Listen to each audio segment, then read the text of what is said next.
Donc, bonjour, je serai la dernière présentation avant le repas.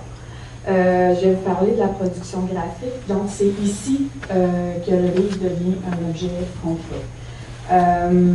On adapte à cette étape-là le contenant à votre contenu. Je vais présenter 3 items. Je vais vous expliquer brièvement c'est quoi le rôle du graphiste en maison d'édition. Je vais vous parler du processus de création, production du livre. Puis je vais vous entretenir une partie sur l'importance de la qualité des images.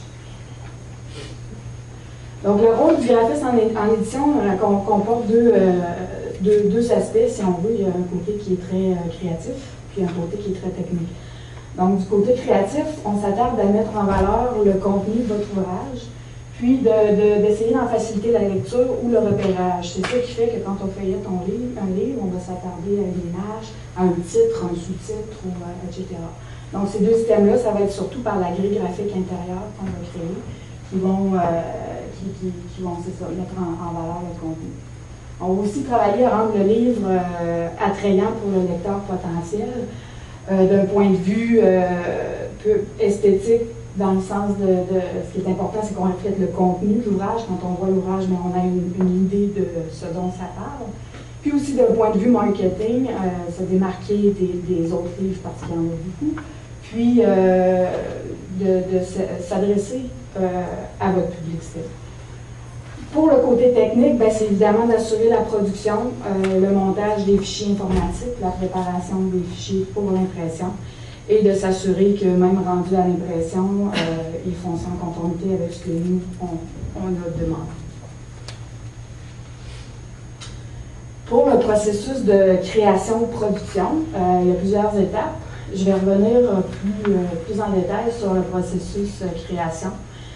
Mais au départ, Nadine vous a parlé de l'étape de l'estimation du manuscrit. À cette étape-là, souvent, Nadine nous demande aux graphistes de vérifier le matériel. C'est-à-dire, vous fournissez souvent un document Word avec des images intégrées à l'intérieur.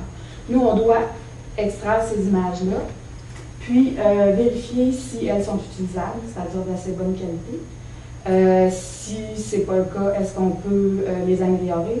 Sinon, est-ce qu'on doit les refaire ou est-ce que Nadine doit vous revenir vers vous pour vous demander de nouvelles images?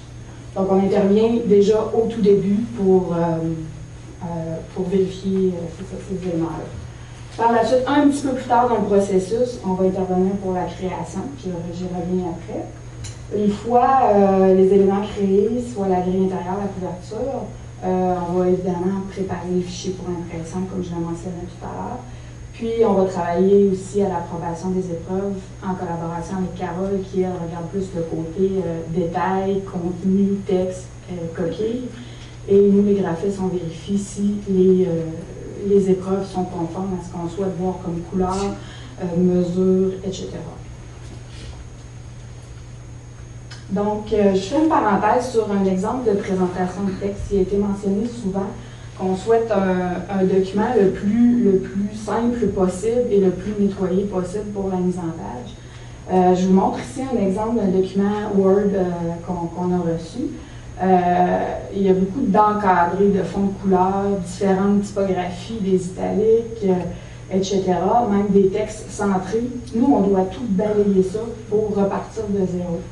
Je vous montre le même texte qui va quand même nous permettre de comprendre les niveaux de titres. Puis en plus, si vous êtes inquiet de certains éléments que vous souhaitez ajouter comme des encadrés ou des figures, vous pouvez tout simplement le mentionner en mettant les mettant entre 2 séries d'astérisques. Nous, ça nous informe les graphistes ou des fois à l'édition. J'aimerais ajouter un encadré, j'aimerais que cette figure-là soit à cet endroit-là, mais ça n'ajoute pas de fioriture au document, puis ça nous permet de travailler plus simplement au départ. Donc, fin de la parenthèse sur la préparation des textes. J'arrive au processus de création. On a deux cas. Il y a toujours le cas de la collection, qui est, dans le fond, dans la collection, il y a une grille graphique intérieure qui existe déjà et une grille de couvert aussi. Nous, notre travail dans ce cas-là consiste évidemment à prendre connaissance du contenu de l'ouvrage, mais à trouver une image qui va être en lien avec ce contenu-là, mais qui s'inscrit quand même dans la collection. Ce qui fait que quand on voit un livre de cette collection-là, on sait immédiatement que ça fait partie de cette collection. Par exemple, ici, c'est une collection qui a plus, les images sont plus de nature illustration graphique, avec des changements de couleur pour chaque ouvrage. Je montre un autre exemple qui, lui, utilise, bon, pas le même format, mais qui utilise la photographie comme élément principal. On ne va pas aller mettre une illustration dans cette collection-là. C'est un choix là, qui a été fait de part à la création de la collection. On passe par la suite à la création de la grille intérieure. Nadine en a parlé un petit peu tout à l'heure. Ce que nous, on s'attarde à faire, c'est créer un exemple type de chapitre. On va créer un exemple de table des matières, s'il y a des listes de figures encadrées, etc. Montrer un exemple d'encadré. Comme je disais, les débuts de chapitre, s'il y a des graphiques, uniformiser la présentation des graphiques, tout ça. Évidemment, on tient en compte le type d'ouvrage. Un ouvrage académique n'aura pas la même typographie, n'aura pas la même atmosphère qu'un ouvrage de poésie, par exemple. Donc, on prend en considération ça, mais aussi des détails plus techniques comme la longueur si on a un texte qui est très très long et qu'on doit se limiter dans le nombre de pages, et on va choisir un caractère qui est plus petit, qui nous permet de resserrer un peu le texte. Donc, toutes sortes de considérations à prendre en compte dans la conception d'une grille. Donc, je vous montre un autre exemple qui est différent. Le format du livre est différent, mais on a toujours à concevoir un exemple d'état des matières, les débuts de chapitre, introduction, du texte courant, etc. Il y a une infinité de grilles possibles de créer à cette étape-là. On passe à la suite à la création, évidemment, des maquettes de couverture. Oui, c'est ça. On utilise à ce moment-là, évidemment, notre expérience, notre créativité, mais aussi les suggestions que vous pourrez apporter. Ce qu'on aime beaucoup, nous les graphistes, c'est d'avoir des suggestions qui sont qualitatives plutôt que directives. Par exemple, j'aimerais que mon ouvrage reflète telle atmosphère, j'aimerais qu'on utilise une illustration d'un illustrateur connu, comme dans le cas à votre gauche. J'aimerais que ce soit plutôt photographique, figuratif, flyé, romantique, épuré, etc. Nous, ça nous donne déjà une très bonne idée de la direction qu'on va prendre pour la création. Il y en a une multitude de possibilités. Je vous ai mis quelques exemples. Sur notre site web, il y en a une autre. Ça peut vous inspirer aussi d'aller voir le site des exemples de maquettes. Donc, vous avez des styles plus contemporains, épurés, typographiques seulement, un style un peu plus historique puisque c'est un ouvrage généalogique. D'autres exemples avec de la photo principalement, plus romantique comme aspect, donc ça vous donne une idée de ce qu'on peut créer. En règle générale, on va vous proposer deux couvertures qui vont être assez différentes, même si ça reste dans le même thème, atmosphère, etc.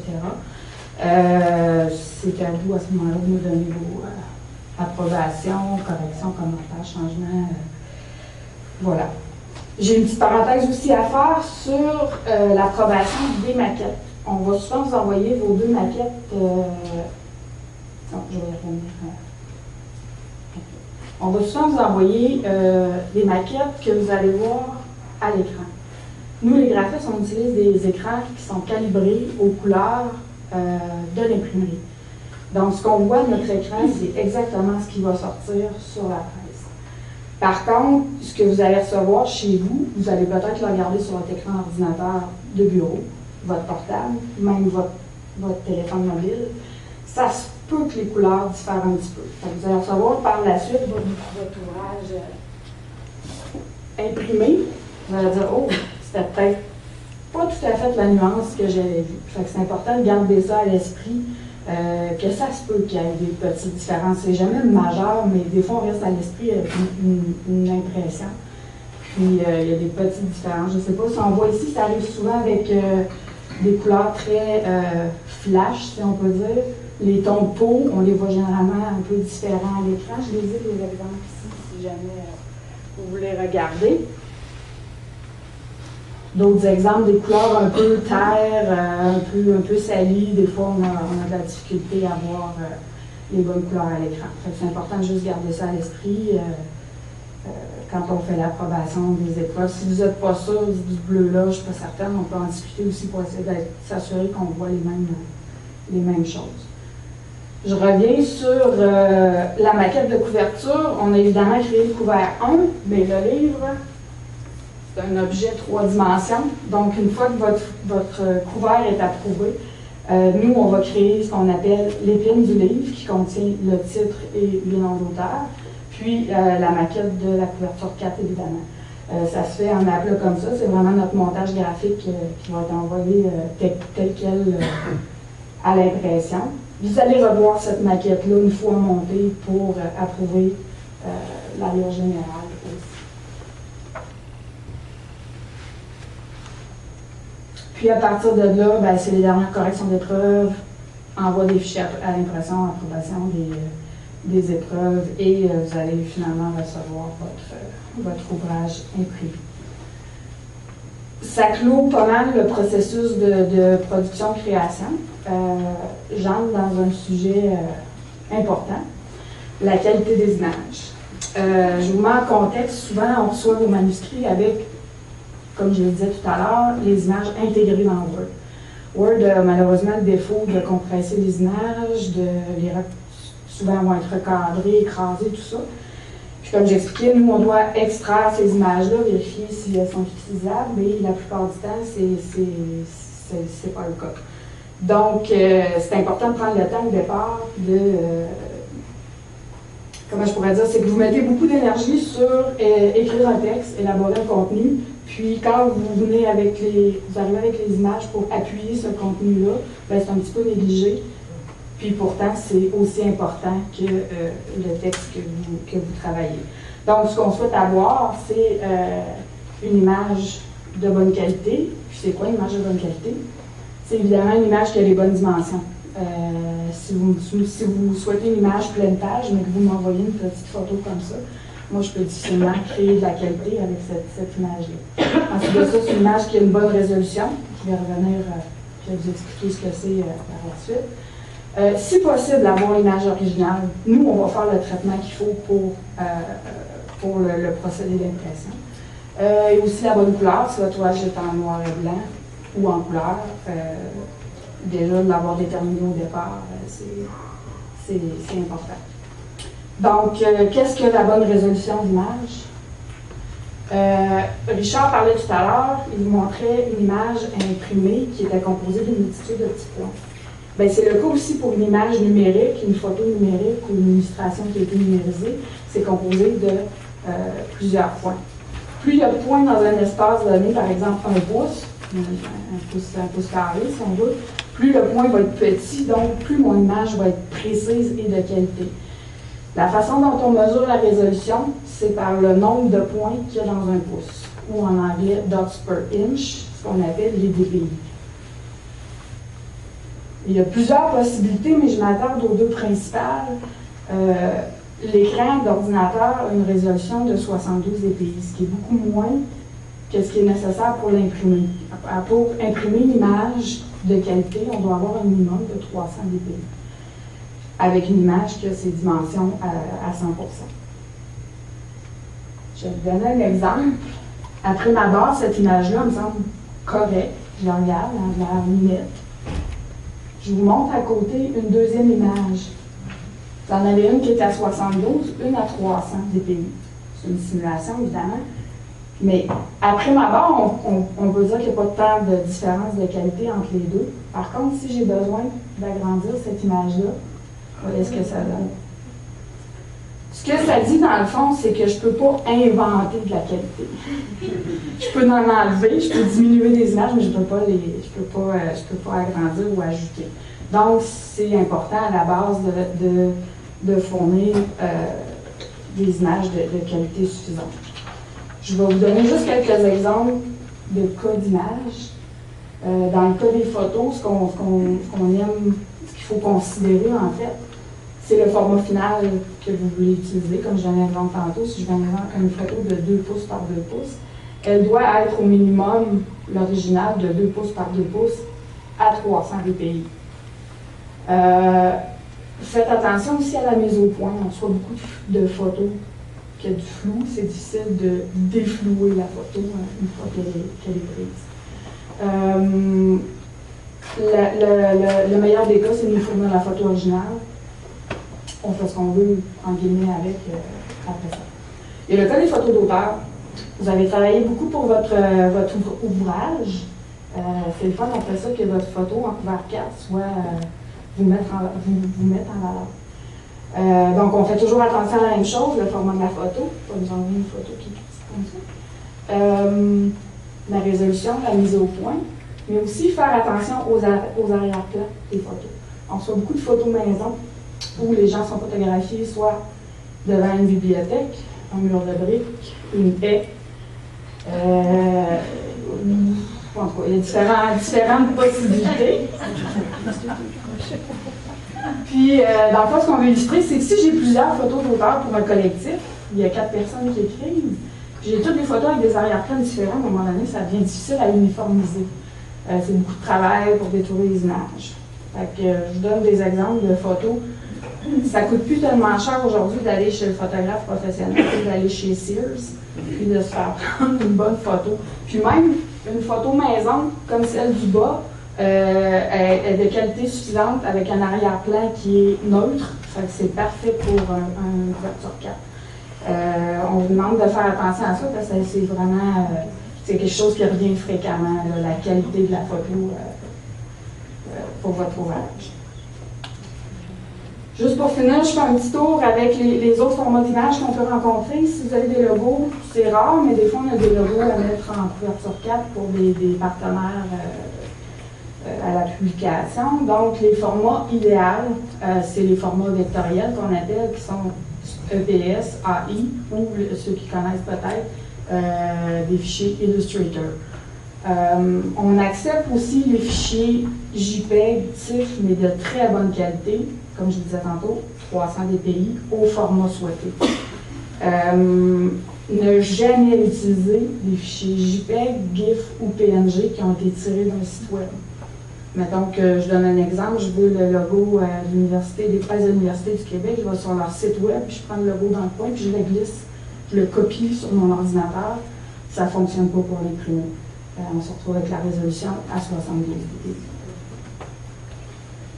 Pour terminer, il y a les cas aussi de cartographie. Si vous publiez un ouvrage de géographie, portez une attention particulière aux cartes, soit de nous fournir les originaux ou à tout le moins des formats qui soient vraiment de qualité pour qu'on puisse bien lire les éléments dans les cartes. Puis pour les graphiques, c'est toujours la même chose. Si c'est pas soit d'avoir la qualité minimum ou de nous fournir les données brutes, par exemple le fichier Excel, nous on va générer les graphiques et on va les uniformiser pour le contenu du vidéo.